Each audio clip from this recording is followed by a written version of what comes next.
On va commencer. Nous attachons.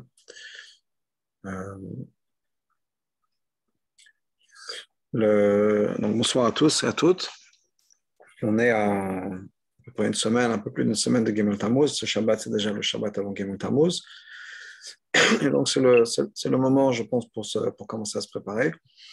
Et dans les parachutes qu'on a en ce moment, c'est déjà des parachutes qui parlent de la relation entre Rabbi et Chassidim, ou l'idée de concept de Nasiador, le concept du tzaddik de la génération. Juste pour mentionner quelques idées dans la paracha qu'on vient de passer, la paracha de Balotra, où on a au moins deux idées. Qui est la première, c'est un pasuk dont le rabbi d'ailleurs, que le rabbi lit à Gimel Tammuz, on parlait de ça, mais qui est le pasuk que Moshe nous dit Shesh elef mot raglei ha'am asher anochi b'kirbo, les 600 000 pieds ou paires de pieds parmi lesquels je suis, et que la Chassidut nous explique que c'est le rôle du rabbi qui est là de représenter Hachem parmi le peuple juif, et le peuple juif sont un peu comme les pieds, c'est-à-dire le véhicule pour Moshe Rabbeinu, pour le rabbi, pour agir et faire ce qu'il a à faire. Un autre point, c'est que quand le peuple juif demande de la viande, même si Moshe lui-même ne peut pas directement s'en occuper parce qu'il dit que c'est pour lui c'était quelque chose auquel il n'arrive pas à comprendre, il ne peut pas saisir quelle est cette demande de viande, etc. C'est quelque chose qui était trop bas alors que le peuple juif avait déjà de la viande. Ils ont besoin, ils ont tout ce qu'il leur fallait, ils ont de quoi manger, ils ont de la viande, ils ont du troupeau. Mais ne pas vouloir toucher leurs économies, si on peut dire, quel est le troupeau qu'ils avaient, pour juste demander à Hachem, juste pour avoir le luxe de la viande. Moshe Rabbeinu a dit, je peux pas. Et Hachem a dit, OK, dans ce cas-là, on va mettre en place des systèmes hiérarchiques, qui va être les scanim, les anciens, qui vont faire ça, mais ça doit aussi passer par Moshe Rabbeinu.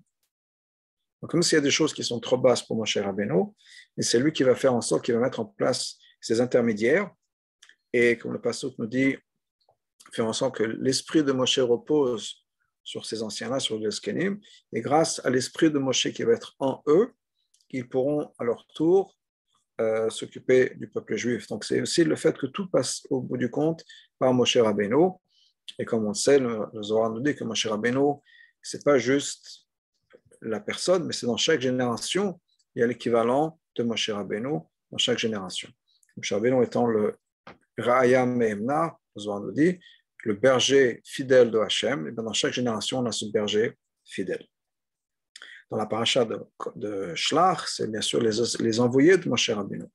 Et le fait que les gens n'écoutent pas Moshe Rabbeinu, le problème avec ça. Ensuite, la paracha de Korach, qui est la révolte contre Moshe Rabbeinu. Donc, tout est paracha où vraiment le Moshe, le tzaddik, prend un rôle extrêmement important dans toute cette paracha. Donc, c'est certainement ces semaines-là autour de Gimel Tammuz, c'est vraiment important pour réfléchir dans plusieurs directions pour moi, qui sont quel est le but, quelle est la mission du rabbi, qu'est-ce que le rabbi attend de nous. Et je pense que c'est important par rapport à nous-mêmes, si on veut se préparer, si on veut faire mieux ce que le rabbi attend de nous, qu'est-ce que le rabbi attend de nous. Et c'est quelque chose qu'on va retrouver dans plusieurs endroits, dans la Chassidut et dans les enseignements du rabbi, exactement ce qu'il attendait de nous, ce qu'il voudrait, son but, son espoir, et ce qu'il attend de chacun d'entre nous. Et donc ça, c'est une chose, et c'est aussi par rapport à notre lien par rapport à Rabbi, où est-ce qu'on en est dans notre mission, où est-ce qu'on en est par rapport à notre lien, notre relation que nous avons entre Tzaddik et Rabbi, si on peut dire. De quoi s'agit-il? Alors, avant de rentrer dans ça, je voudrais juste mentionner quelques minagim qui sont les minagim de Gimel Tammuz et qui commencent déjà avec ce Shabbat, puisque Shabbat, c'est le Shabbat avant Gimel Tammuz. Et donc, le Shabbat avant, il est de coutume de recevoir une aliyah pour les hommes, de monter à la Torah. Donc ça commence ce Shabbat. Ce Shabbat, ça va être un peu un Shabbat qui va être busy parce que d'un côté, c'est Shabbat Mevarachim, c'est Shabbat avant Rosh Chodesh. Donc on est de coutume chez Chabad de lire tous les Teilim avant la prière.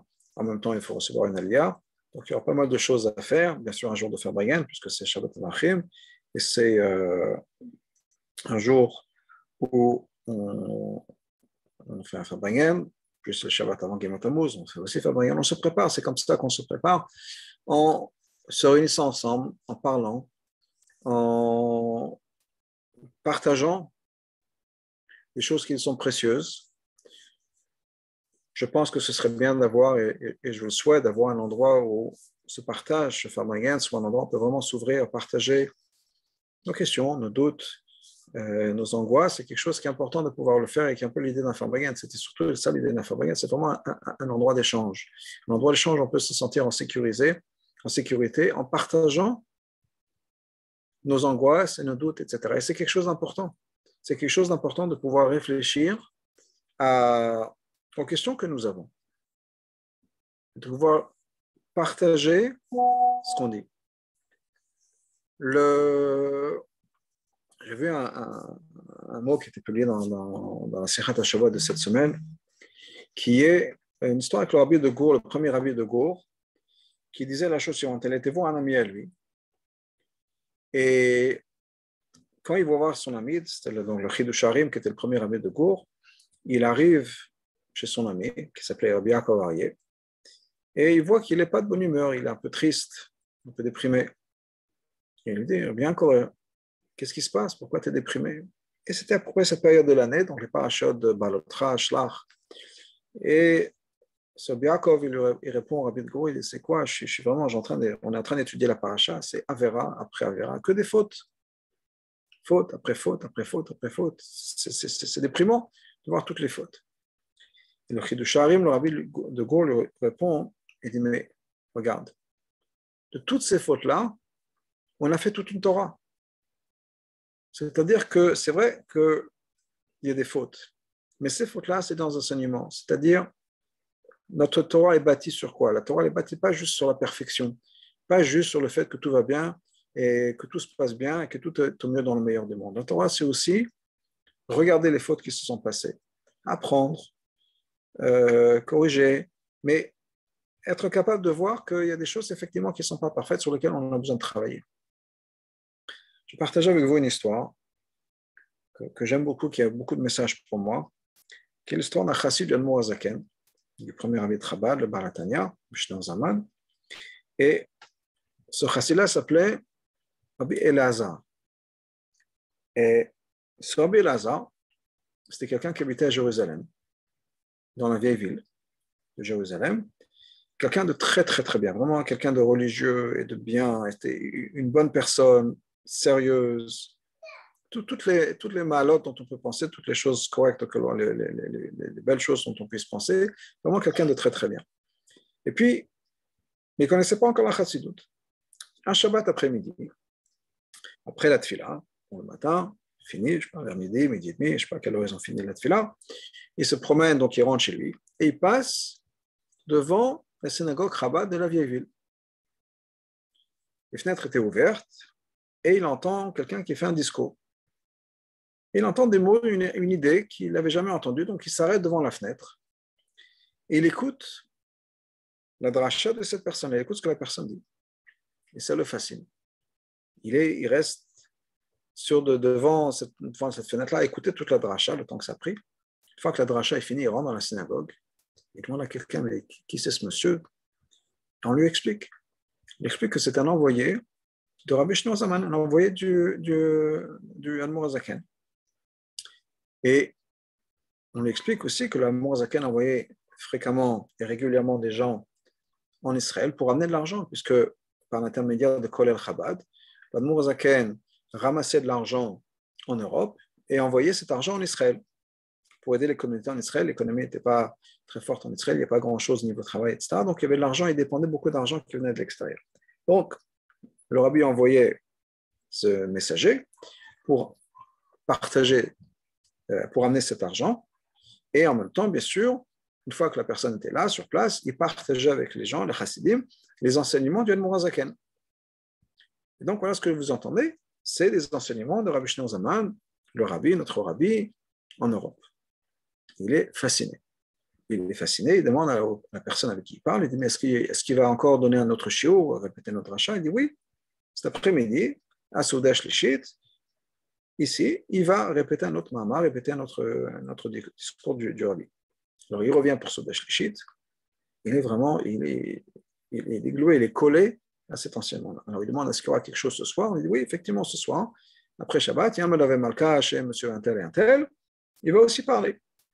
Donc il arrive au Melavé Malka, il écoute le Mamar qui est répété, et il décide de passer toute la nuit à parler avec ce chassid, donc devenu évidemment Zaken, qui lui explique la chassidoute, qui lui parle, il a des questions, il répond, et il a passé toute la nuit à étudier la chassidoute, à découvrir ce qu'il ne connaissait pas. Puis dimanche matin, il est tellement passionné qu'il fait sa valise, il part de Yerushalayim pour arriver chez l'Admour Zaken, où il va passer là-bas le reste de sa vie, chez l'Admour Zaken en tant que chassid. Quelques années m'ont passé, et une fois, il y avait un fabricant entre chassidim. Il y a quelqu'un qui lui a posé la question, Rabbi Elazar, qu'est-ce qui a changé dans ta vie avec la chassidoute? C'est pas que tu es devenu religieux grâce à Chabad, tu étais toujours religieux, tu étudiais, tu étais sérieux, tu priais, etc. Qu'est-ce qui a changé dans ta vie? Qu'est-ce que tu as gagné en apprenant la chassidoute? Il a répondu de la manière suivante. Il a dit, voilà, ce qui a changé dans ma vie, il m'a dit, ma question a changé, ma réponse est la même. Et ma question a changé, ma réponse est la même. Mais ça veut dire quoi ça? Ma question a changé, la réponse est la même. Si tu parles en devinette, qu'est-ce que ça veut dire? Il leur a expliqué. Il dit voilà, quand j'étais à Yerushalayim, j'avais une question. Et ma question était, je suis quelqu'un de tellement bien, qui fait tout ce que Hachem demande, et encore plus. Il se levait tous les matins, à Chatzot, au milieu de la nuit, pour aller faire Tikkun Chatzot à côté du Kotel. C'est les lamentations qu'on fait, que certaines personnes font pour l'exil de la Shekhinah, etc. Ensuite, il étudiait, et il priait avec Kavana, etc. Je faisais vraiment tout, et encore plus que ça. Alors, j'avais une question. Ma question était, comment est-ce que Hachem va pouvoir me récompenser? Je suis un type tellement bien, quelqu'un tellement bien qui fait vraiment tout. Comment est-ce que Hachem va pouvoir me récompenser? Ça, c'était ma question. Et j'avais une réponse. Ma réponse était que Hachem était Kol Yachol, Hachem peut tout faire. Et donc, si Hachem peut tout faire, il va se débrouiller. Il va se débrouiller pour trouver un moyen de me récompenser. Les années ont passé, j'ai commencé à prendre la chassidoute. J'ai appris le Tanya. Dans Tanya, le Tanya, c'est Sefer chez Benonim, le livre de la personne moyenne. Le Benoni, pas quelqu'un qui est un tzaddik. Et j'ai découvert qu'on peut faire tout très bien et d'être loin d'être un tzaddik. Et non seulement on est loin d'être un tzaddik, on n'est peut-être même pas un Benoni. Quelqu'un qui fait vraiment tout, mais à l'intérieur, un Yetzara encore. C'est-à-dire s'il n'est pas encore un avec Hachem. Il fait ce qu'il faut, il gère. C'est ce que c'est qu'un Benoni, c'est quelqu'un qui fait tout. Tout vraiment à la lettre, au niveau de l'action, c'est-à-dire au niveau des gestes qu'il fait, au niveau des paroles, les mots qu'il dit, les mots de ses pensées. C'est quelqu'un qui est vraiment parfait à ce niveau-là. Mais à l'intérieur, il a encore des désirs qui ne sont pas ceux que Hachem attendrait. Il a des choses, des envies, etc., des choses, ou même pas des envies, des choses qui lui font peut-être peur, des choses qui l'angoissent, qui ne sont pas ce que Hachem attendait. Donc à l'intérieur, il n'est pas encore parfait. Et donc, il n'est pas un tzaddik. Mais pour arriver au niveau de Benoni, il faut vraiment que toute sa vie, on n'ait pas eu une pensée qui n'était pas ce que Hachem voulait. En tout cas, pas de manière consciente. C'est-à-dire, des fois, on a des idées qui nous montent dans la tête. Mais un Benoni ne continuerait pas à réfléchir à ces idées-là. Benoni s'arrêterait là. Dès que ça lui monte dans la tête, tout de suite, il chasse ça. Donc, au niveau des pensées, à plus forte raison, la parole, les mots qu'on dit, etc., et l'action. Donc, c'est possible qu'à travers toute sa vie, si quelqu'un fait une fois à penser à quelque chose qu'il fallait faire, il n'était pas un Benoni. Donc, maintenant, je réfléchis, nous dit Sœur Lazare. Et je découvre qu'un tzaddik, je suis certainement pas. Un Benoni, est-ce que je peux dire que toute ma vie, jamais j'ai dit quelque chose qu'il ne fallait pas dire, ou ne pas dire quelque chose que j'aurais dû dire, pas perdu une seconde, etc. Ou au niveau de mes pensées, je ne suis pas sûr. Donc je me dis que je ne suis peut-être même pas un Benoni. Donc ça me reste quoi? Être un rachat de Tovlo, etc. Donc maintenant, j'ai une autre question. C'est pour ça que je dis que ma question a changé. La réponse est toujours la même, mais ma question a changé. C'est quoi maintenant ma question? Ma question, c'est comment est-ce que Hachem a pu avoir et a la patience de me supporter. Imaginez la gava, la chutzpah que j'avais, l'orgueil que j'avais de me dire, mais comment Hachem ça va être compliqué pour Hachem de trouver une récompense pour quelqu'un comme moi, je suis tellement bien. Mais qu'est-ce que je pensais, mais qu'est-ce que je me disais, mais j'étais n'importe quoi.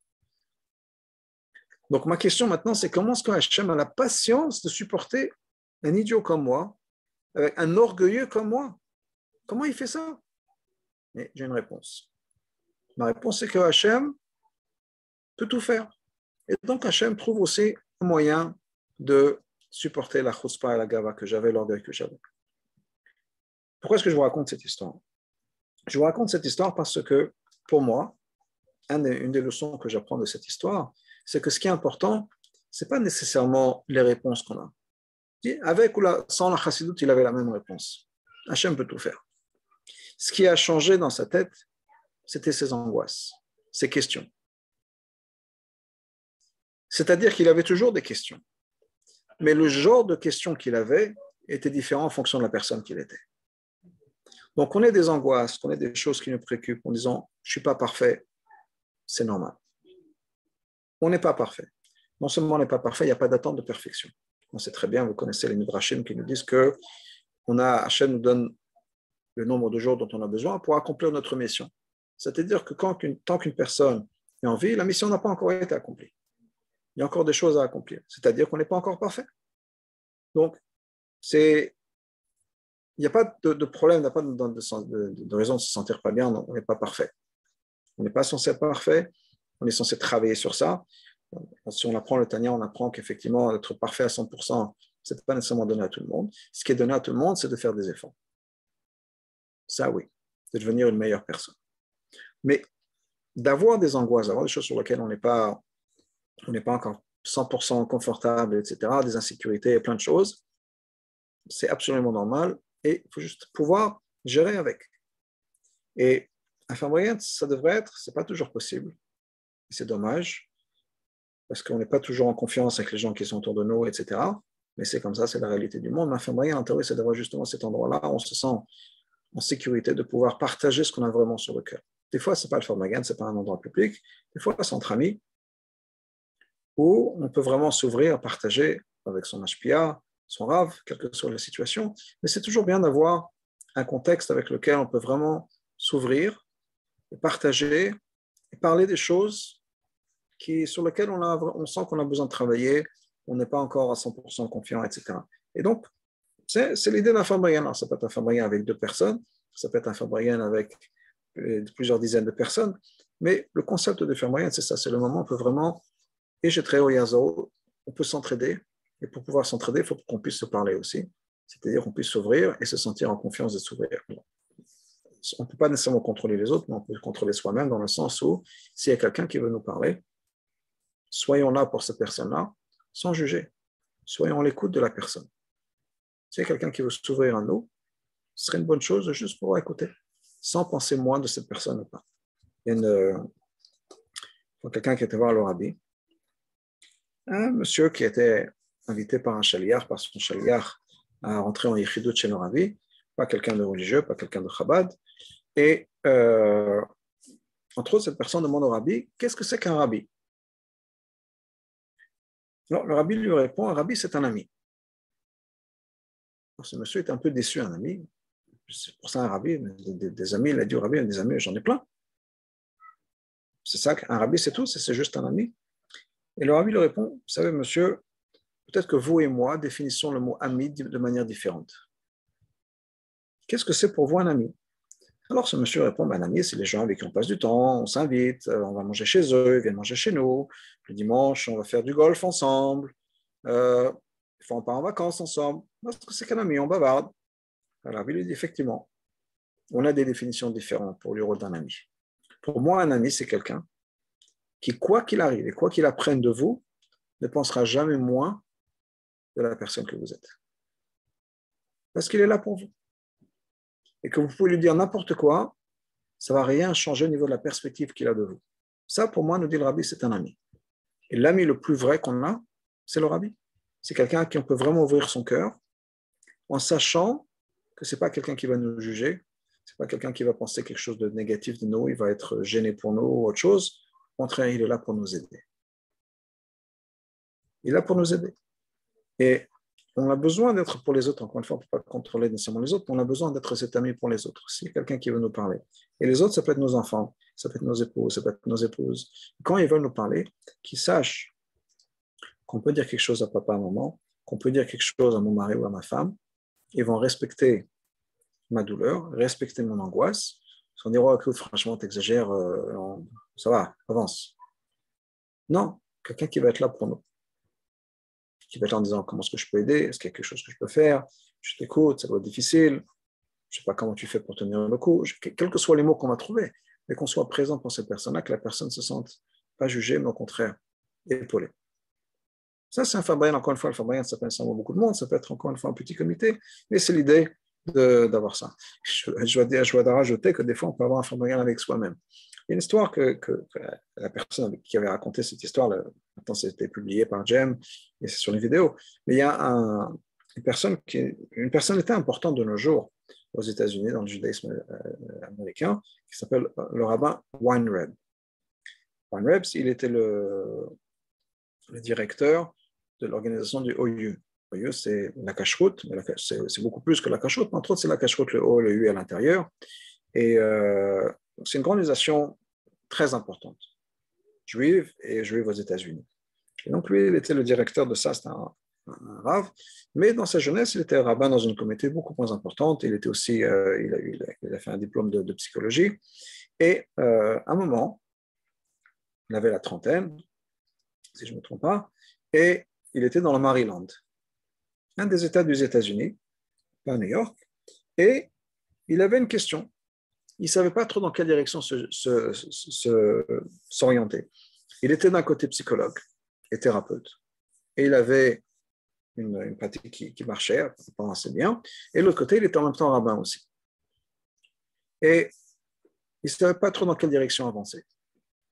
Est-ce qu'il s'investit plus dans le rabbinat, s'investit plus en tant que thérapeute? Il ne savait pas trop quoi faire.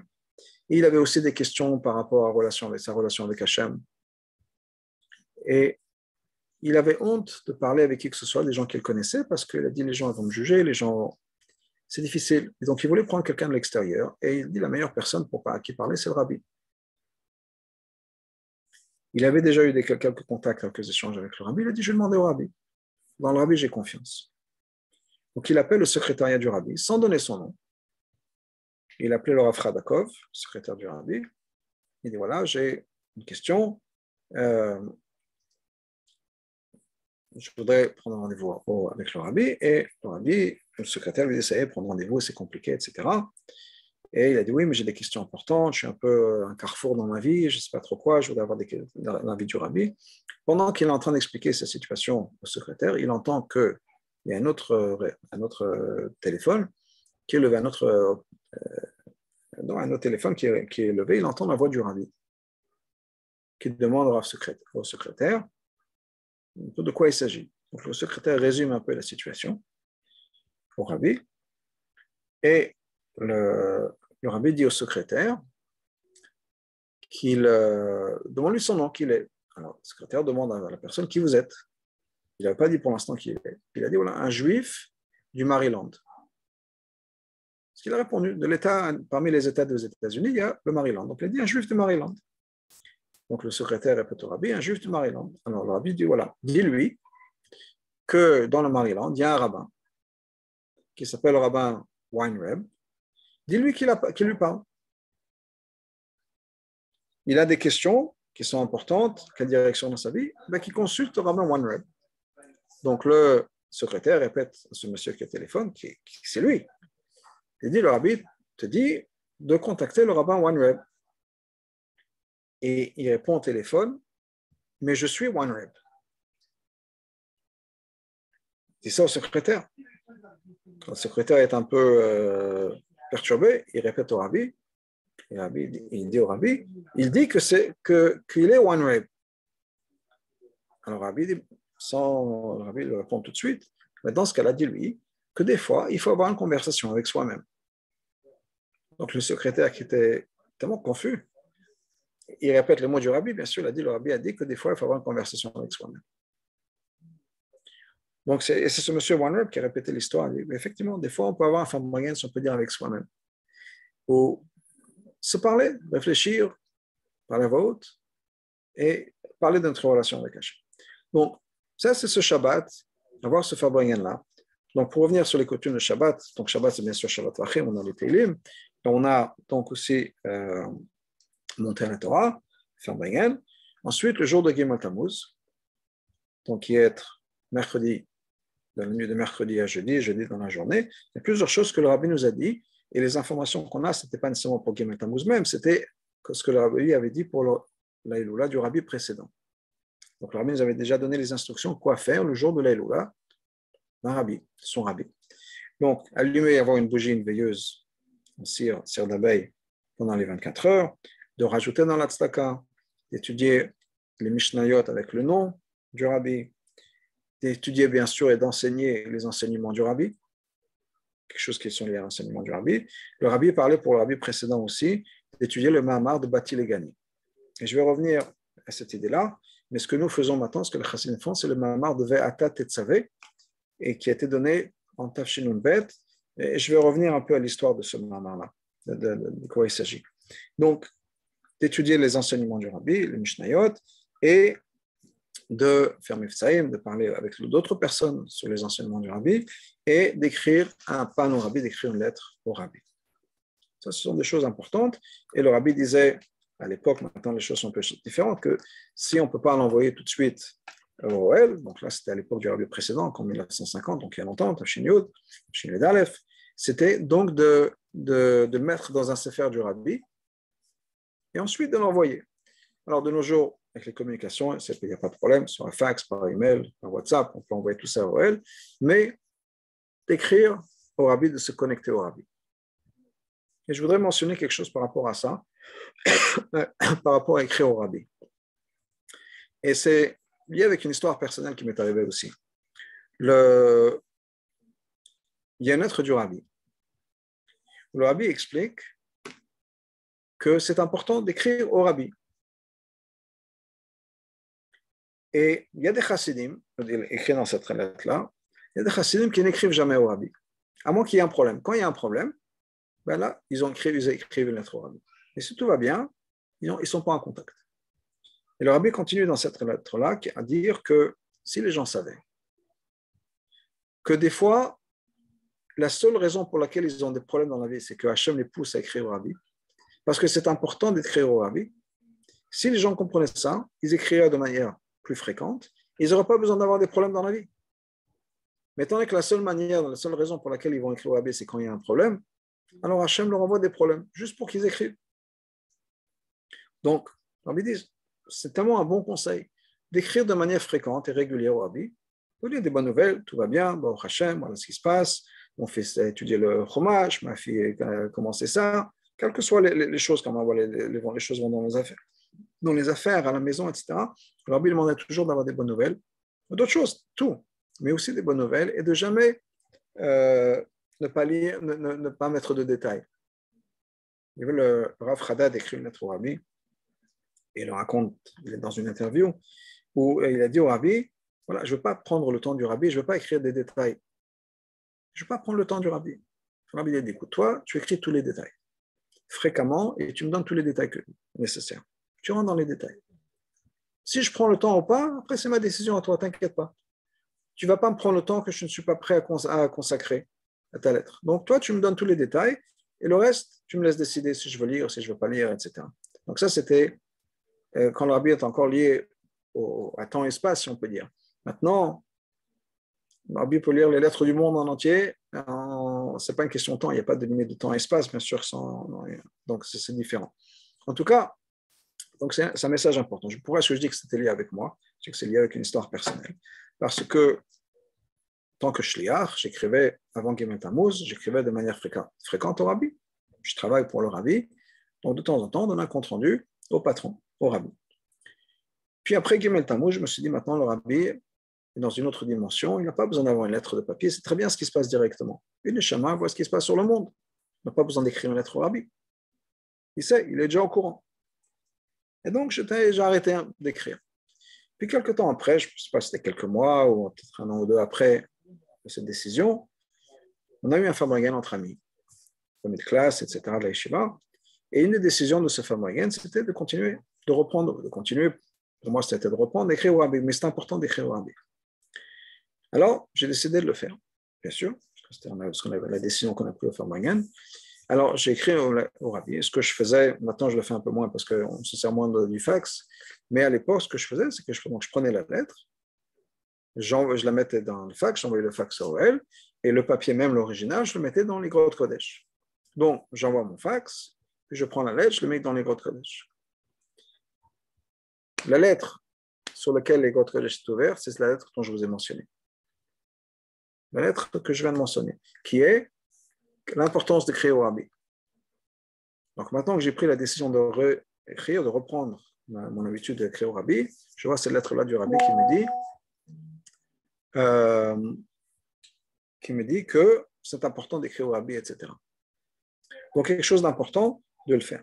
Donc, d'envoyer ce pan, d'écrire au Rabbi, le jour de Gimel Tammuz, c'est quelque chose de très important et de très spécial. Donc, ça, c'était pour les coutumes qui sont liées au jour même de Gimel Tammuz. Bien sûr, plus on rajoute dans l'Akdusha, plus on rajoute dans la Tzedaka, plus on rajoute dans la Torah, tout ça, c'est des bonnes choses et c'est du positif, etc. Il n'y a pas de question. Et les gens qui peuvent, en tout cas, c'est comme ça que moi je le vois, voyager au OL, je pense que c'est une bonne chose. Et chacun a sa manière de se connecter, que ce soit au OL, que ce soit Seven Seventy, chacun, que ce soit en faisant Mifsaïm, chacun a sa manière de se connecter, de réfléchir un peu au Rabbi. Alors, je vous ai dit aussi que il faudrait réfléchir à ce que le Rabbi attend de nous. Et la meilleure manière de le faire, c'est de revoir justement les mots du Rabbi. Qu'est-ce que le Rabbi nous dit en ce qui concerne ses attentes? Et même au-delà, parce qu'on a le mérite, on a le srout, on a la chance, que le Rabbi lui-même nous a dit quel est son rôle à lui et qu'est-ce qu'il attend de nous. Donc c'est tellement facile. Je me dis ça de la Torah aussi. On a de la chance, Baruch Hashem, dans la Torah, que Hashem nous a dit ce qu'il veut. Alors, des gens, des fois, ils disent il y a tellement de mitzvot, il y a tellement d'halachot, c'est tellement compliqué, il y a une mitzvah pour tout, il y a une halacha sur tout. Mais imaginez, on est dans une relation entre mari et femme, par exemple, où la femme dit à son mari exactement tout ce qu'elle veut. Pas besoin de deviner, pas besoin de se casser la tête, pas besoin de réfléchir à ce que ma femme va aimer, ma femme ne va pas aimer, ou mon mari va aimer, ou va apprécier. On a exactement tous les détails. C'est une bracha, c'est une bénédiction. Et bien Hachem nous a donné cette bénédiction. Il a dit tout ce que vous voulez savoir sur moi, tout ce que j'aime, tout ce que je n'aime pas, je vous ai tout dit. Rien n'est caché. Après, c'est à vous de le lire ou pas le lire. Mais moi, de mon côté, je vous ai dit tout ce qu'il y a à savoir. Il n'y a pas de surprise, il n'y a pas d'être déçu. On investit tellement dans des choses et au bout du compte, on a cherché à trouver le bon cadeau pour son mari, le bon cadeau pour sa femme et ça n'a pas marché. Hachem nous a dit exactement ce qu'il veut. C'est la meilleure bracha qu'on puisse avoir. Notre relation avec Hachem, c'est un livre ouvert. Donc, vraiment une bénédiction. En tout cas, pour revenir à ce que je disais, c'est que donc, le Rabbi lui-même nous a dit quel est son rôle et ce qu'il attend de nous. Quel est son but, qu'est-ce qu'il veut accomplir dans le monde, etc. Et là où le Rabbi l'a dit en particulier, c'est dans un Mahamar qui commence avec les mots Va'ata Tetzavé. Et non seulement le Rabbi l'a mis dans ces mots-là, mais c'est quelque chose que le Rabbi a donné directement dans la main de chaque personne qui est passée devant lui avec ce message-là. Donc, ce n'est pas juste que ça a été imprimé, pas juste que ça a été imprimé avec l'accord du Rabbi, mais le Rabbi lui-même, personnellement, comme le Rabbi donnait les dollars, bien de temps en temps, le Rabbi donnait des sfarim, des kontresim, des petits fascicules, et bien le Rabbi a distribué ce mahamar-là. Alors, juste pour vous donner un peu le contexte. L'année est Tafshin Nun Bet, 1992. C'est l'année où le Rabbi a eu son attaque cérébrale. Et malheureusement, à partir de ce moment-là, qui était le 27 Adar, le Rabbi n'a pas pu parler. Et jusqu'à un peu plus que 2 ans après, le 27 Adar, encore une fois, le Rabbi a eu une autre attaque encore plus grave que la première fois. Et juste quelques mois plus tard, c'était Gimel Tammuz. Mais juste avant ça, donc là, je vous dis que c'était le 27 Adar, donc le 27 Adar de 1992. Juste avant ça, c'était 27 Adar Aleph, premier Adar. Juste avant ça, c'était Purim Katan. C'était cette année en 1992, Tafshin Bet, il y avait 2 Adar. Eh bien, en quelques semaines plus tôt, Purim Katan, c'est le Purim du premier mois de Adar. Quand il y a 2 Adar, Purim est célébré le 14 du deuxième Adar, et le 14 du premier Adar, on appelle ça Purim Katan. On ne fait pas Tachanoun, autre chose, mais donc c'est ce qu'on célèbre. Donc ce jour-là, à l'occasion de Purim Katan, le Rabbi distribue le manna. Et ce que je voudrais rajouter dans mon explication, c'est que pendant très longtemps, le Rabbi ne révisait pas les mamarim qu'il avait dit. Ce que je veux dire, c'est que quand le rabbi parlait à l'oral, donc il y a les Farmagan de Shabbat, entre autres, avec des mamarim, etc., les sichot, les mamarim, donc le rabbi c'était à l'oral. Après Shabbat, les choses étaient mises à l'écrit par une équipe dirigée par le rabbi Yoel Kahn qui mettait les discours du rabbi à l'écrit. Certaines choses, un certain pourcentage des sichot, le rabbi corrigeait, c'est-à-dire qu'une fois qu'ils avaient été mis à l'écrit, le rabbi pouvait regarder ça en corrigeant, et voilà, ça n'a pas été compris, ça c'est plus comme ci, comme ça. À un moment donné, les chassidim ont décidé qu'on va publier les sichot du rabbi. On a demandé au rabbi de corriger ce qu'on appelait ensuite les likutei sichot. Le rabbi était d'accord, et chaque semaine, donc il y avait une équipe qui prenait 1, 2, 3 sichot, qui mettait ça dans des discours du rabbi, qui mettait ça de manière organisée, avec des références, etc., etc., de manière que ce soit bien propre à l'écrit. On passe du discours de la parole à l'écrit, donc c'est un peu différent, et avec des références, c'était organisé. Des fois, il y avait des choses de la même idée que dont le rabbi avait parlé plusieurs fois, telle et telle année, une autre année, donc ils ont mis ça, si c'était le même sujet, ils ont mis ça ensemble, pour avoir quelque chose de bien rédigé, qu'on donnait au rabbi, et le rabbi faisait des corrections, rajoutait des références, rajoutait des notes, etc. Et ensuite, c'était publié. Et c'est devenu ensuite la série de l'écouter sichot, qu'on a 39 volumes jusqu'à aujourd'hui. Mais les mamarim, c'était très, très rare. Les mamarim, ce sont les discours qui sont vraiment le chassidut pur. Je me rappelle encore dans les années 80, dans les années même, où tous les mamarim, sur à peu près une trentaine, plus de 30 ans d'années de la direction du rabbi, le rabbi était le rabbi, c'était un livre à peu près de l'épaisseur d'un Teilim. C'était tous les mamarim. Mais, à un moment, les chassidim ont pris l'initiative de demander au rabbi de corriger des mamarim aussi. Et en quelques années, puis Tafshin Mem Zayin, jusqu'à Tafshin Mem Bet, on est passé d'un petit volume, l'épaisseur d'un Teilim, à 6 livres. Et il poussait à chaque fois qu'il y avait une date particulière, on demandait au rabbi de corriger un mamar, on préparait un mamar bien rédigé, encore une fois, avec des notes, etc., des références, etc., bien travaillé comme il faut, et on donnait au rabbi, et le rabbi corrigeait ça. Et on a eu, Baruch Hashem, 6 livres de mamarim du rabbi, corrigés par le rabbi lui-même, etc., ce qu'on appelle les Moga. Arrive Purim Katan, Tafshin Bet. Donc on donne au rabbi ce mamar à corriger et imprimer, ensuite à diffuser, à l'occasion de Purim Katan. Le rabbi le corrige, le fait, il imprime, le rabbi dit, de manière surprenante, qui n'arrive pas souvent, qu'il allait distribuer ce mamar. Donc le rabbi l'a distribué à chaque personne qui est passée devant lui avec ce message. Alors de quoi ce mamar parle? Ce mamar parle, il est basé sur le verset Vatat Tetzavé, qui est la paracha plus ou moins autour de cette période-là, qui est quel est le rôle de Moshe Rabbeinu. Le pasteur nous dit Vatat Tetzavé ben Israël. Toi, Moshe, tu vas commander le peuple juif. Mais le mot de Metzavé, le mot de mitzvah, ce n'est pas juste un commandement. Mitzvah, c'est un lien. Un commandement, c'est un lien. Mais une mitzvah, c'est un lien entre deux personnes. Il y a un exemple de ça dans le livre qu'on appelle Hayom Yom, où le rabbi nous ramène un exemple. Il dit, imaginez 2 personnes. On peut les imaginer, je ne sais pas, disons dans une salle d'attente chez le dentiste. Il y a 2 personnes, l'une à côté de l'autre. Ils n'ont rien à se dire. Prenons ça, poussons ça à l'extrême. Ces 2 personnes-là, c'est pas non seulement c'est des étrangers, mais un est la personne la plus intelligente du monde, et l'autre, c'est vraiment quelqu'un le plus simple. Ils n'ont non seulement rien à dire parce qu'ils ne se connaissent pas, c'est des étrangers, mais ils vivent dans des mondes différents. Leur conversation serait différente. Ils sont vraiment à 2 extrêmes de cette ligne, si on peut dire, de manière opposée de se parler. Ils n'ont rien à se dire. Ils vivent dans des mondes complètement différents. Un dans le monde le plus intellectuel possible, l'autre, la personne est complètement bête, incapable de réfléchir à quoi que ce soit. Imaginons que cette personne-là, le cerveau le plus grand du monde, demande à la personne à côté, justement dans la salle d'attente du dentiste, et c'est excusez-moi monsieur, est-ce que vous pouvez me passer le magazine? Tout d'un coup, il y a un lien qui s'est créé. Tout d'un coup, ils peuvent commencer une conversation, ils vont se parler, juste avoir fait ça. Pouvez-vous me faire quelque chose pour moi? Ça me dérange si je passe. Est-ce que vous pourriez demander de me chercher un verre de café ou un verre d'eau? La conversation, juste demander quelque chose, tout d'un coup, ça crée un lien. Eh bien, c'est la même chose de Rabbi avec les mitzvahs. Les deux extrêmes, c'est Hachem et c'est nous. Hachem est infini. Infini. Nous, on est complètement à l'opposé de ça. Il n'y a rien de plus extrême loin de Hachem, si on peut dire, que l'être humain.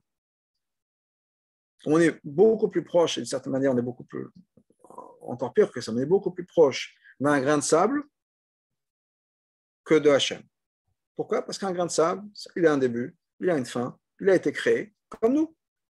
Un insecte, une fourmi, est né, arrivera à la fin d'une période, a des choses à faire, mange entre-temps, etc. On a beaucoup plus en commun avec une fourmi qu'on a avec Hachem d'une certaine manière.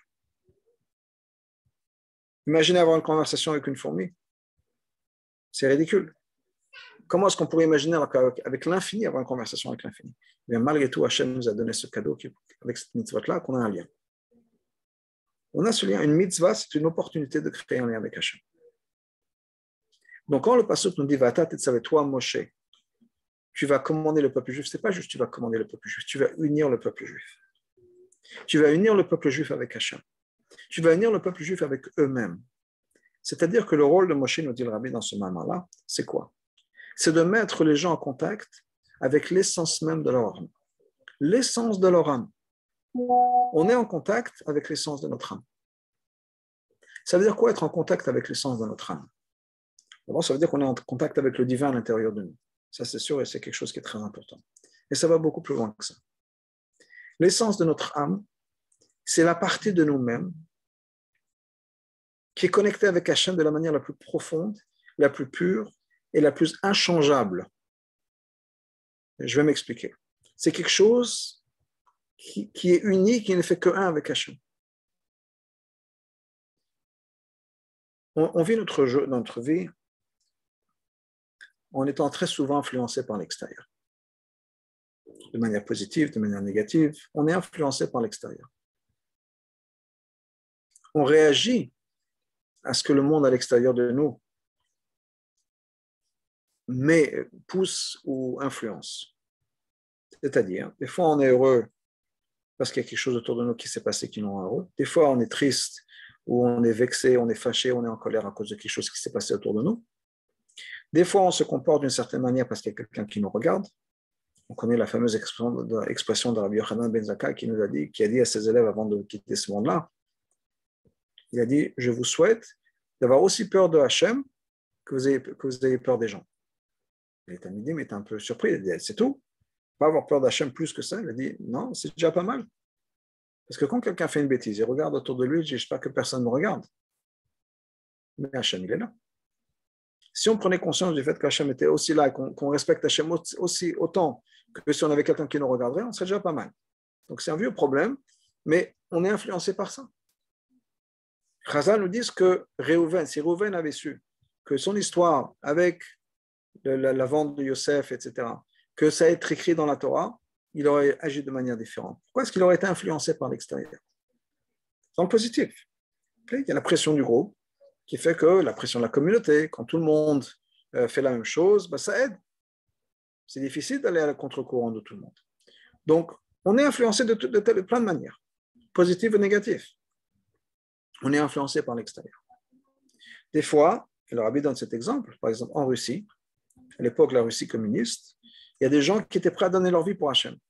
Mais pourquoi? Parce que c'était une réaction à une influence externe. Quand on va dire à quelqu'un, je ne veux pas que tu fasses quelque chose, qu'est-ce qui se passe en nous? Ah bon? Ah, tu vas me dire quoi faire? Eh bien, je vais te montrer. En hébreu, maintenant, on dit bedavka. Je vais faire exprès de faire l'opposé. Il y a des choses, ça d'une expression qui est aftzolachis. Juste pour t'embêter. Juste pour te mettre en colère, je vais faire l'opposé. C'est une réaction tellement juive. On a dit de faire quelque chose, maintenant, tu ne vas pas me contrôler. Je vais faire exactement l'opposé. Donc, des fois, ça arrive aussi comme ça. On fait l'opposé juste parce que, ou des fois, c'est parce qu'on se sent grand. On est les héros. On a l'impression de faire quelque chose d'héroïque, d'avoir Messirut Nefesh. Quand j'ai déménagé à Miami, j'étais à New York à l'époque, on était à Crown Heights, j'étais à Kollel. On est parti en Shlichut à Miami. Le moment où on est parti en Shlichut, je ne sais pas s'il y a des gens ici qui se rappellent de cette époque ou qui en ont entendu parler, il y a eu des émeutes, malheureusement à Crown Heights. Et c'était une période assez dangereuse. Et malheureusement, un juif qui a été tué, et les voitures de police qui étaient brûlées, renversées, il y avait des hélicoptères partout. C'était vraiment presque, je ne vais pas dire une zone de guerre parce que ça le rend pire que ce que c'était, mais c'était un moment dangereux, avec beaucoup de tension, énormément de tension. Et, mais le Rabbi a dit, c'est la paracha de Kitetse la milchama olevecha, même quand il y a des moments de tension, on est au-dessus de nos ennemis. On n'a pas peur et on fait ce qu'il faut faire, on est au-dessus de tout ça. Bon, pendant cette période-là, très tendue, très très tendue, j'habitais sur Montgomery et j'avais le mariage d'un ami qui était à Ole Torah sur Easton Parkway. Donc il fallait traverser tout Crown Heights, c'était pas évident. Et on entend les hélicoptères et les voitures de police, etc. C'était vraiment, ça faisait peur. Et ma femme et moi, on est partis, on a dit voilà, le Rabbi a dit qu'on est à l'Oivecha, on est au-dessus de tout ça, au-dessus de tout ça. Donc on l'a fait, on est parti, on a traversé tout Crown Heights à pied, etc. On s'est dit est-ce qu'on prend une voiture, un taxi, on prend un taxi, on ne prend pas de taxi. Bon, on a marché à pied, on a traversé tout Crown Heights en disant non, on n'a pas peur. Mais il y avait une certaine angoisse quand même. De l'autre côté, il y avait un certain sentiment de fierté dans le sens où on n'a pas peur. Ou même si on a peur, on dépasse cette peur-là. Il y a des fois, on ressentait la même chose quand on était en Israël, où il y a des moments tendus, etc. On s'est dit non, le rabbinat d'Israël, c'est l'endroit le plus sécurisé au monde, on n'a rien à avoir peur. Bon, on avance avec cet émouna, mais des fois, ce n'est pas toujours évident. Des fois, l'émouna, ce n'est pas évident. Mais il y a quelque chose, une certaine motivation en disant, OK, je vais me dépasser, je vais faire mieux. Il y a quelque chose de l'extérieur qui va me motiver, qui va me pousser. Des fois, c'est un mashpia, des fois, c'est un Fabregan qui nous inspire, des fois, c'est peut-être le rabbi qui nous inspire. Mais le rôle du rabbi, c'est quoi? Au bout du compte, le rôle du rabbi, c'est qu'on vive dans l'intérieur à 100%. Il n'y a rien de l'extérieur qui va nous pousser d'un côté ou de l'autre. On ne fait pas les choses parce qu'on est influencé par quelqu'un. On ne fait pas les choses, ni aussi dans le négatif, on ne fait pas les choses parce qu'on a été inspiré par un Fabregan. Ou bien on ne va pas s'arrêter de faire quelque chose, mais faire quelque chose de négatif, parce que je ne suis pas d'humeur aujourd'hui, parce que je n'ai pas envie, parce qu'il y a quelqu'un qui m'a énervé ou quelque chose d'autre. Et combien de fois on entend ça? Il y a un mashpia qui a dit quelque chose, une femme qui m'a fait une remarque sur ma jupe, eh ben, je ne vais pas être sniout, juste pour l'embêter. On va voir ce qu'elle va dire. Il y a quelqu'un qui m'a fait un commentaire, voilà, juste pour l'embêter. Je ne vais pas le faire. Ouais, mais pour qui elle se prend? Ouais, quelqu'un qui m'avait, je parlais pendant la tefila, quelqu'un qui vient voir, ouais, c'est quoi cette histoire? Pourquoi tu parles dans la tefila? Ben, je vais te montrer. Et je ne vais pas m'arrêter, juste pour faire exprès. Donc, ça, c'est le côté négatif. Des fois, il y a le côté positif. On est influencé par quelque chose d'autre. Alors, il faut profiter du positif. Ça ne veut pas dire qu'il ne faut pas en profiter. Mais au bout du compte, on devrait être connecté avec Hachem parce qu'on veut le faire. Pas parce qu'il y a une motivation de l'extérieur. Ça doit venir de nous à 100%, de l'intérieur. J'ai ma relation avec Hachem parce que c'est ce que je veux, parce que c'est moi-même, c'est ce que je suis cette personne qui est un avec Hachem. Et donc je vais me connecter avec Hachem parce que c'est moi. Pas parce que je vais gagner l'Olam Haba, pas parce que je vais faire plaisir à qui que ce soit, pas parce que mes parents vont être fiers de moi, mon Rosh Hashiva, mon Rav, mon Mashpeh ou le Rabbi. L'idéal, c'est que je vive de l'intérieur, je fais les choses parce que c'est mon identité. Alors encore une fois, il faut être intelligent, il faut profiter des opportunités qu'on a. Et si on est inspiré par un Fabregan, au contraire, profitons de cette inspiration. Si on est inspiré par un mot du Rabbi, profitons de cette inspiration, c'est sûr. Mais si ça dépend juste de l'inspiration, qu'est-ce qui va se passer? Un jour plus tard, une semaine plus tard, un mois plus tard, l'inspiration part et on retourne. Alors, c'est bien qu'on a eu un jour, une semaine, 5 minutes, quel que soit le temps, c'est bien. Mais vous comprenez bien que le but, ce n'est pas de s'arrêter à ça. Le but, ce n'est pas d'avoir toujours quelqu'un qui va être derrière, qui va nous tenir par la main. Le but, c'est qu'on soit indépendant, qu'on ait grandi, qu'on soit mature dans notre relation avec Hachem et qu'on fasse les choses parce qu'on veut les faire. Et le soutien, ce n'est pas que le soutien n'est pas là. Quelle est la différence entre un enfant à l'école et un adulte qui étudie? Un enfant à l'école, on dit, le prof n'est pas venu aujourd'hui, c'est la fête. Bon, Hachem, le prof n'est pas là, on peut ne pas étudier, on peut aller jouer, etc. Quelqu'un d'un peu plus mature, il va se dire, le prof n'est pas là, mais je ne comprends pas. J'ai bloqué un temps, je me suis venu, je me suis préparé, mais je vais apprendre. Ce n'est pas normal que le cours ait été annulé. On est déçu. Ou bien, même s'il n'y a pas de cours, on va chercher. À l'école, il y a des gens qui vont faire le programme pour ci et pour ça. Ben, une fois qu'on est sorti de l'école ou de la yeshiva, c'est moi qui vais créer le programme. C'est moi qui vais chercher un programme. Je vais rechercher sur Internet. Arrive Game Tammuz, comment est-ce que je peux connecter? Tous les gens qui sont ici ce soir sur ce Zoom, je ne pense pas qu'il y a des gens qui ont été forcés à venir. Je ne pense pas qu'il y a des gens qui ont reçu un coup de fil de leur directeur d'école. Dire attention, ce soir, il faut se brancher et je vais regarder qui est branché, qui n'est pas branché. On a tous dépassé ce stage-là. On le fait Il y a Baruch Hashem, les organisateurs qui ont pris ce programme, qui le partagent et qui l'ont fait, qui l'ont mis à la disponibilité des gens. Mais après, c'est à nous de vouloir se connecter, se brancher ou pas. Ça doit venir de nous. Une fois que ça vient de nous, on a quelque chose qui est rendu disponible, qui est mis disponible. Mais ça doit venir de nous. Donc le but, le rôle du rabbi, c'est quoi? C'est qu'on soit, je veux dire, adulte, mature dans notre relation. Notre relation avec Hachem, notre relation avec nous-mêmes, notre relation avec le rabbi, etc.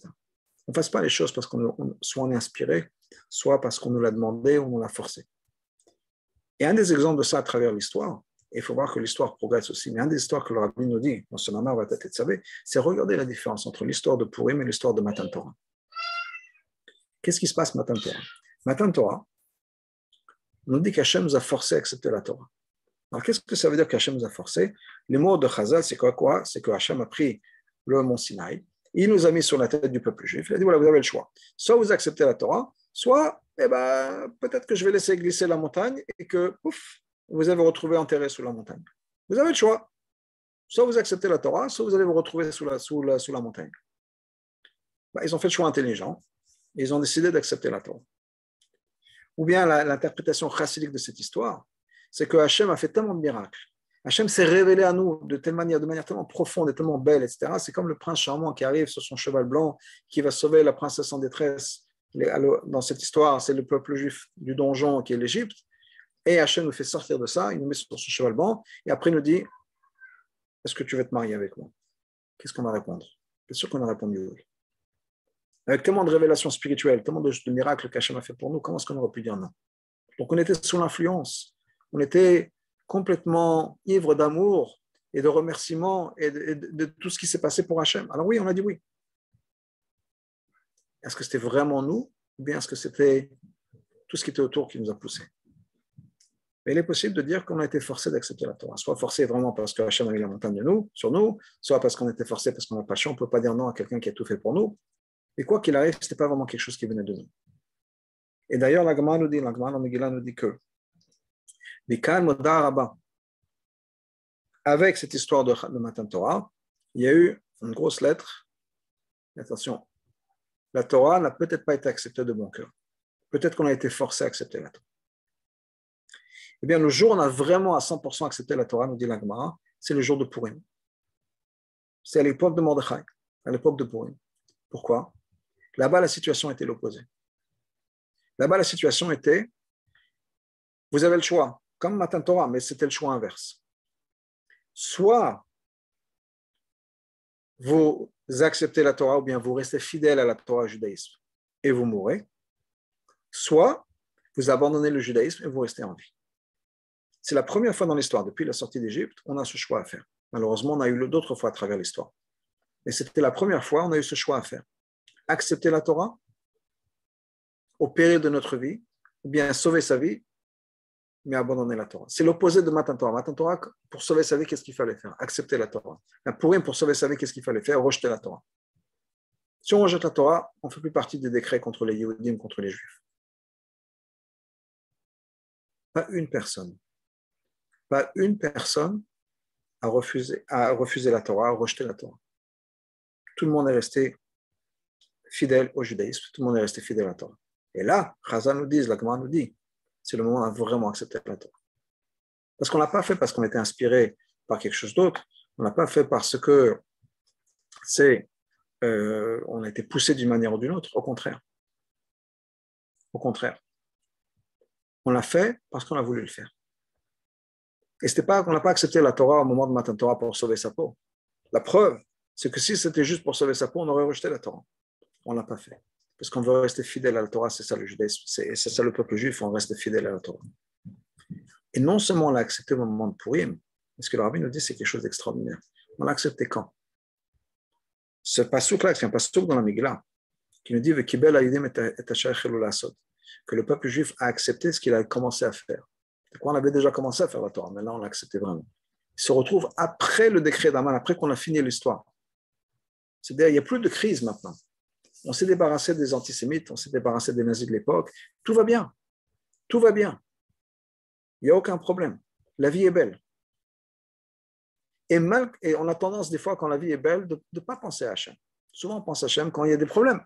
Mais quand est-ce qu'on prie à Hachem? Quand il y a un problème.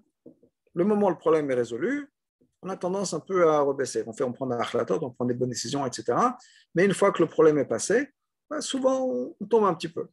Là, c'est après que le problème soit passé, on s'est débarrassé d'Aman, Esther est la reine, Mordechai est le premier ministre, et à ce moment-là, la Megillah nous dit non, c'est à ce moment-là qu'ils ont accepté la Torah, le Mitzvot à 100%, plus qu'au moment de Matan Torah. Parce que c'était vraiment le moment où Mordechai a réussi à les mettre en contact avec leur Neshama et faire la volonté d'Hachem. Mais, ils étaient toujours en exil, mais il y avait Mordechai qui les a poussés, etc. L'idée des rabbis, c'est quoi? Le but d'un rabbi, à travers toute l'histoire, parce qu'en fait, c'est quoi? C'est depuis Moshe Rabbeinu jusqu'à aujourd'hui, c'était la même idée. Tous ces rabbis-là, ils avaient le même job. De nous faire partir de point A à point B, c'est-à-dire d'une émouna, une confiance à Hachem qui peut être un peu influençable, ou qui ne fait pas partie de nous-mêmes, à une émouna qui vient à 100% de l'intérieur. Être adulte dans notre émouna, pas influencé, mais que ce soit quelque chose que nous vivons de nous-mêmes. Quelque chose qui fasse partie de notre vie, partie de notre être. Cette relation avec Hachem. Ce qui se traduit d'ailleurs avec la venue du Mashiach, parce que la venue du Mashiach, c'est le moment où on a cette relation avec Hachem. Donc on attend avec impatience la venue du Mashiach. Mais même ça, on attend avec impatience la venue du Mashiach, pas parce qu'on nous dit qu'il faut le faire. Dans la fameuse Sikha du Rabbi le 28 Nissan, en 91, où le Rabbi a dit, moi j'ai fait tout ce qu'il fallait faire. Maintenant c'est à vous. C'est exactement ça. Le Rabbi a dit, j'ai fait mon travail, mais maintenant il y a une chose que je ne peux pas faire pour vous. Je vous ai enseigné, je vous ai partagé, je vous ai réveillé, je vous ai mis en contact avec vous-même, avec votre neshama. Mais maintenant,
Ok, désolé de ça. J'ai mon ordinateur qui fait des problèmes des fois avec Zoom. Malheureusement, ça s'est passé maintenant. Ok. Donc, ce que je dis, c'est que dans ce que Rabbi nous dit, c'est qu'il faut qu'on soit en contact avec soi-même. Dans la Sikha de Chafret Nissan, de 28 Nissan, quand Rabbi a dit qu'il a fait tout ce qu'il fallait faire, ça, une des choses que le Rabbi nous dit, c'est quoi? C'est que les gens font Admata, ils veulent Mashiach. On dit oui, Admata, et on veut Mashiach. Mais pourquoi? Mais Pnei Atzivoui, parce qu'on leur a dit de le faire. On a dit, c'est pas ça le but du jeu. C'est pas de faire ce qu'on fait parce qu'il y a quelqu'un qui est derrière qui veut le dire. Il faut être mature, il faut être adulte dans notre relation avec Hachem, il faut être mature dans ce que vous voulez. Si on veut Mashiach, c'est parce que on veut Mashiach. Pas parce que quelqu'un nous a demandé de le faire. Il faut que ça vienne de nous. Sinon, ce n'est pas le but du jeu. Donc, l'idée, c'est vraiment, ce que Rabbi a dit depuis toujours, c'est le mamar de Vatat et Tzavé, mais je pense pour moi que ça a toujours été le but du Rabbi, je dirais de tous les rabbis à travers toutes les générations, mais le Rabbi en particulier, qui est que les choses doivent venir de nous. Quand le Rabbi, le premier mamar que le Rabbi a dit, le premier Fermagan que le Rabbi a dit, en 1951, quand le Rabbi a pris la direction de Chabad, il a dit la chose suivante, il dit maintenant, voilà, c'est bon, vous avez trouvé un dirigeant, un Rabbi, ce qui est important. Mais n'imaginez pas que c'est lui qui va faire tout le travail. N'imaginez pas que c'est lui qui va faire tout le travail. C'est à vous de faire le travail. Ça ne veut pas dire que je ne veux pas aider, le Rabbi dit au contraire, je vais aider tant que je peux, je vais faire tout ce que je peux, etc. Mais là, mon travail à moi, c'est de faire en sorte que vous soyez connecté avec Hachem, que vous soyez la personne que vous devez être. C'est ça mon travail à moi. Donc, ne cherchez pas du travail. Quand le Rabbi a dit dans cette sikha, le 28 Nissan, il a dit voilà, j'ai fait tout ce que j'avais à faire, maintenant à vous de le faire, etc. Il y a des gens qui ont cru au Rabbi, il y a des gens qui sont passés à $1 en disant ah, Rabbi, quand vous pouvez nous laisser tomber, on compte sur vous, etc. Ah, voilà, vous devriez faire ci, vous devriez faire ça. Pourquoi est-ce que vous nous dites Rabbi a dit mais pourquoi vous me dites à moi quoi faire? Si vous avez confiance en moi, si vous dites que c'est moi le Rabbi, c'est moi qui dois vous aider, voilà ce que je vous ai dit quoi faire. Ça doit venir de vous. Encore une fois, l'abbé dit, je ne veux pas ne pas aider. Au contraire, je suis là pour aider, je suis là pour assister. C'est mon travail, c'est ma responsabilité. Mais ma responsabilité, c'est quoi? C'est de faire en sorte que vous vouliez avoir une relation mature avec Hachem, ce qui, en bout du compte, s'est traduit avec Mashiach. À nous de vouloir Mashiach. Pourquoi? Parce que nous comprenons, nous le voulons, nous comprenons que c'est important. Pourquoi c'est important? C'est quelque chose de différent pour tout le monde et pour chacun. Et je pense que ce que l'abbé a dit, c'est quoi? C'est important parce qu'au bout du compte, on veut que Hachem soit révélé partout. Alors, je ne sais pas si ça va être la motivation de tout le monde de cette manière-là, mais au bout du compte, c'est ça. Pas parce qu'il y a un problème particulier. Mais même si on veut Mashiach parce qu'il y a un problème particulier, quelle que soit la raison, mais on le veut. Alors, s'il y a un problème, encore une fois, on retourne dans le côté motivateur des choses. Il y a quelque chose qui me pousse à. Ce qui n'est pas le but ultime du jeu. Le but ultime, c'est que ça vient de nous à 100%. Pas pour une raison ou une autre, pas pour un gain quelconque, pas parce que j'aurai beaucoup d'argent, pas parce qu'il y a des gens qui sont en bonne santé, etc. Mais vraiment, je veux ma chair parce que ma chair, c'est le moment où Hachem sera révélé sur terre. Et c'est ce qui est important pour moi, le moment de dire avec Tartelim, l'accomplissement de toute la création du monde, c'est ça. C'est le but. Mais au moins, entre-temps, qu'on soit motivé de par nous-mêmes. Qu'on n'ait pas besoin d'avoir quelqu'un qui va nous prendre par la main en disant voilà comme ci, il faut faire ça, il faut agir comme ci, il faut agir comme ça, comme des petits-enfants. Le but dans chaque chose, à chaque fois, combien de fois on peut, en tant qu'adulte, on s'énerve parce qu'il y a des gens qui ne prennent pas la responsabilité de leurs actions. Ça peut être dans un couple, le mari et la femme, on attend les instructions. On dit, mais comment, tu es un adulte? Prends charge, prends des décisions. Pas à chaque fois que je dois te dire quoi faire, etc. C'est ce que le Rabbi attendait de nous. Dans notre relation avec Hachem, notre relation avec Mashiach, notre relation avec la Torah. Un adulte prend des décisions. Le concept de shlichut, d'envoyer quelqu'un qui va partir dans un endroit, ouvrir une communauté. Le Rabbi avait dit lui-même directement, tellement de fois, n'attendez pas toutes les instructions qui vont venir de moi. Prenez responsabilité de votre communauté, prenez responsabilité de votre travail, réfléchissez, qu'est-ce qui est important, qu'est-ce qui est nécessaire, comment est-ce qu'on va y arriver, etc. Prenons responsabilité des choses. Et d'ailleurs, quand on fait ça, le Rabbi a dit, c'est quoi? Shaliach, plus 10, c'est quoi les 10? C'est kochot hanefesh, les 10, c'est les facultés de l'âme. Les choses dont lesquelles on est capable. Shaliach, la gematria de Shaliach, plus 10, c'est la gematria de Mashiach. Mashiach, c'est quoi? C'est le moment où on prend en responsabilité à 100%, on assume notre relation avec Hachem. On est adulte dans notre relation avec Hachem, on n'attend pas qu'il y ait quelqu'un qui nous dise quoi faire. on est capable de réfléchir, on est capable de prendre l'initiative, on est capable de s'impliquer. Parce qu'au bout du compte, c'est ça, c'est s'impliquer. Des fois, on a peur de s'impliquer. Des fois, on a peur de l'échec. Et c'est quelque chose qui est, des fois, on a peur de se faire mal. Et ça, c'est une réalité. C'est une réalité que des fois, on a des peurs.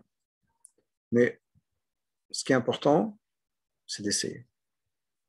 C'est important, c'est de prendre responsabilité de notre relation avec Hachem et de faire ce qu'on peut pour être en contact avec Hachem. Même si on va faire des erreurs. On a commencé le Fabien tout à l'heure en disant que la Torah est remplie des erreurs du peuple juif. Et des erreurs du peuple juif, on a fait toute une Torah. On fait des erreurs. La Torah n'a pas été donnée aux anges. Donc on a besoin, c'est OK de faire des erreurs. Des belles erreurs dans le sens où on n'a pas fait une erreur parce qu'on a refusé d'écouter. Même ça, il y a des solutions. Il y a une fois un chassid qui était voir le Rabbi Rachab, le 5e Rabbi Lubavitch, Rabbi Shalom Dober, qui lui a demandé un conseil dans les affaires. Et le Rabbi lui a donné un conseil, et ce chassid n'a pas écouté. Il n'a pas écouté, et il s'est fourré dans une situation extrêmement compliquée par rapport à son travail. Extrêmement compliquée dans les affaires. Alors maintenant, qu'est-ce qu'il va faire? Il va retourner chez le Rabbi. Il a dit au Rabbi, il n'a pas écouté, le Rabbi lui a donné un conseil, il a fait l'opposé de ce conseil, et il s'est fourré dans une situation pas possible. Qu'est-ce qu'il va faire maintenant?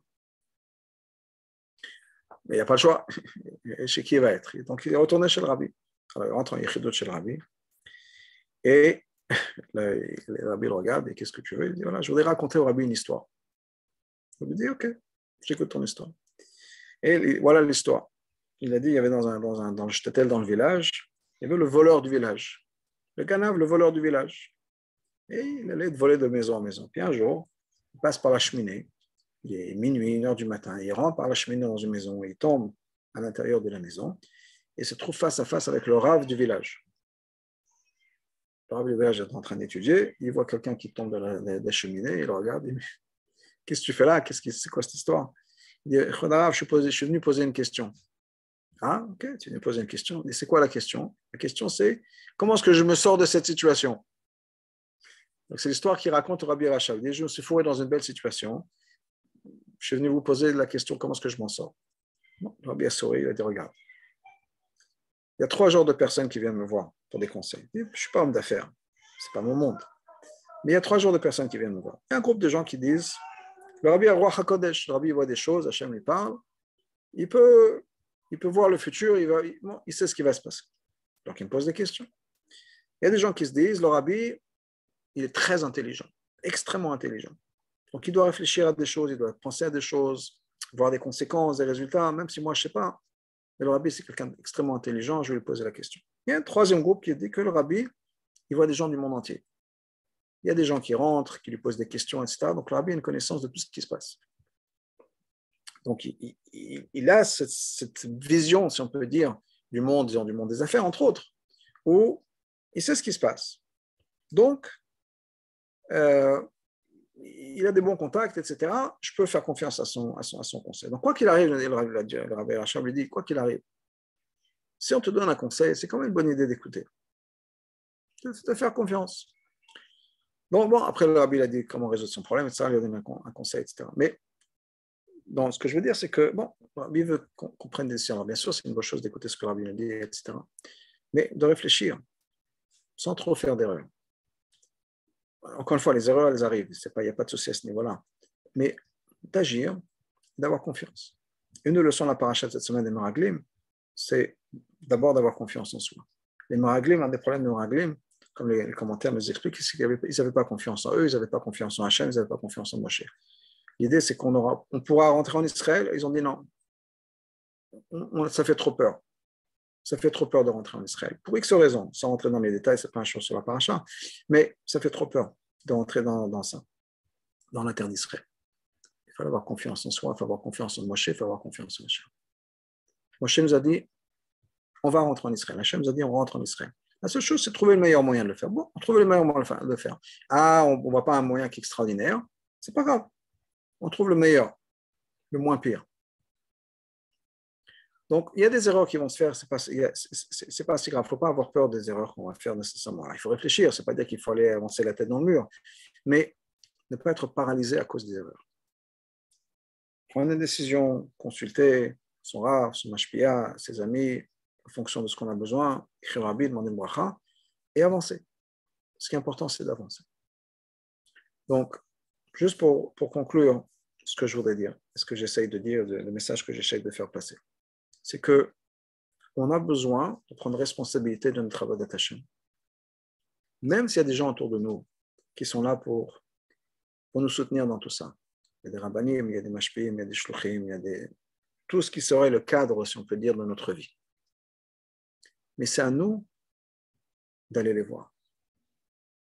À nous de prendre le devant en disant, il y a un rav, il y a un mashpia, il y a quelqu'un, un ami à moi. Est-ce que, levez le téléphone, est-ce que je pourrais vous parler? Je viens de discuter avec quelque chose avec vous. Quelle que soit la situation, voilà ce que je fais, ce que j'étudie, est-ce que vous pensez que je pourrais faire plus? Quelle que soit la chose. Mais pas seulement attendre qu'il y ait quelqu'un qui va venir nous voir. Alors, ça fait plaisir de savoir que quelqu'un pense à nous, c'est vrai. Mais de dire, c'est ma vie, c'est mon avodat Hashem, c'est ma relation avec Hashem, de prendre le devant, de se responsabiliser par rapport à ça. Ça, c'est un point. Un deuxième, c'est ce que le Rabbi parle dans cette idée de maman de Vatat Tzavé, c'est que ce qui est important au bout du compte, c'est quoi? La mission, la direction dans laquelle on va, c'est le monde de Mashiach. S'informer sur Mashiach. Pourquoi est-ce que Mashiach, c'est important? Est-ce que le monde avance vraiment dans la direction de Mashiach? Et on fera peut-être à l'occasion, je ne sais pas si on va demander de parler, mais de parler de la direction du monde. Comment le monde avance vers Mashiach. Des fois, on n'a pas l'impression de voir, mais si on y réfléchit, pendant pas très longtemps, quelques minutes de réflexion, on voit comment le monde avance vers la venue de Mashiach. Donc, qu'est-ce que c'est que Mashiach? Pourquoi c'est important? Pourquoi est-ce qu'on en parle tellement? Est-ce que le monde avance vraiment en cette direction? Quelle que soit la chose, mais apprendre, s'éduquer sur ça, parce que c'est quelque chose qui était tellement important pour le Rabbi. Si c'est important pour le Rabbi, c'est que c'est important pour nous. Pas uniquement bien si c'est important parce que ça fait plaisir au Rabbi, mais dans le sens où le Rabbi dit, voilà, c'est mon but à moi. Donc, tant que nous, on n'a pas accompli ça, de certaine manière, on enlève du Rabbi son travail. Mais le Rabbi a fait un travail extraordinaire de responsabiliser le peuple juif, ne serait-ce que le monde de la shlichut, c'est exactement ça. C'est des gens qui prennent les choses en main, si on peut dire, qui prennent la direction de l'État d'Israël, qui prennent la direction. Et chaque juif aujourd'hui, branché ce soir ou pas branché ce soir, c'est pas grave. Chaque juif religieux aujourd'hui, c'est parce qu'on a pris un choix personnel de le faire. Parce que la pression, elle n'est plus vraiment là, positive ou négative. Il n'y a pas vraiment de pression, c'est un choix. Tous, pour nos enfants, pour nous, chacun a choisi la vie qu'on a. Dans le sens où il y a la pression positive et la pression négative, genre de oui, l'Internet, si, l'Internet. Imaginez avec tous les méfaits de l'Internet, et malgré tout, on a des enfants qui continuent dans le chemin, ceux qui le font, il y en a d'autres pour qui c'est difficile, mais ils font des efforts. Chacun a sa vie, chacun a sa direction, chacun son cheminement.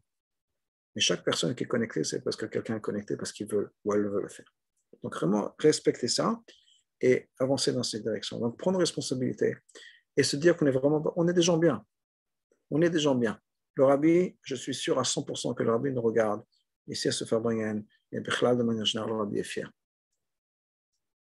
Il est sorti de la classe, des fois j'ai cette image-là, et quelqu'un d'autre avait un ami avec moi avec qui partageait la même image. Mais c'est quand le professeur sort de la classe, il regarde par la fenêtre pour voir comment les élèves vont se comporter. Le Rabbi est un peu sorti, et il regarde par la fenêtre comment on se comporte. Et je suis sûr que le Rabbi est fier de nous. Il est fier de nous parce qu'on se comporte très bien. Baruch Hashem, il peut être fier de ce qu'il a accompli, fier de ses enseignements, fier de ses chassidim, et fier du peuple juif. On est des gens très bien, on peut toujours faire mieux, tant que Mashiach n'est pas là, c'est qu'il y a encore des choses à faire.